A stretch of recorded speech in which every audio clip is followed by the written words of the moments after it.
15 ఏళ్ళలో ప్రత్యేక హోదా అన్నది నువ్వే, పాచిపోయిన లడ్డూలు అన్నది నువ్వే, కమ్యూనిస్ట్ కి జై అన్నది నువ్వే, వెంటనే బీజేపీని అతుక్కున్నది కూడా నువ్వే.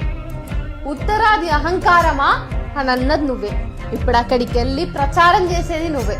మన నుడి మన నది అనేది నువ్వే, ఆ తర్వాత బహుభాష అనేది నువ్వే, హిందీ గో బ్యాగ్ అన్నది నువ్వే, హిందీ షుడ్ కమ్ అనేది నువ్వే, ఇంగ్లీష్ ని వద్దన్నది నువ్వే, ఇప్పుడు హిందీ కావాలంటున్నది నువ్వే.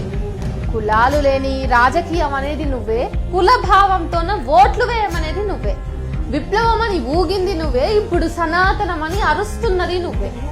ఇలా ఒకటా రెండా ఎన్ని చెప్పమంటావు?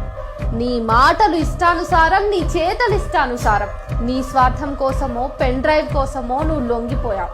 మన రాష్ట్రానికే అనుకున్నా, ఇప్పుడు ఇతర రాష్ట్రాలకి ప్రమాదకారిగా మారావు. నీ వల్ల ఈ రాష్ట్రం ఎంతో నష్టపోతోంది. ఒక తరం నీ వల్ల నాశనం అయిపోతుంది. నువ్వు ఈ సమాజానికి ఎంత చీడ పురుగో మేధావి వర్గం ఆందోళన చెందుతోంది.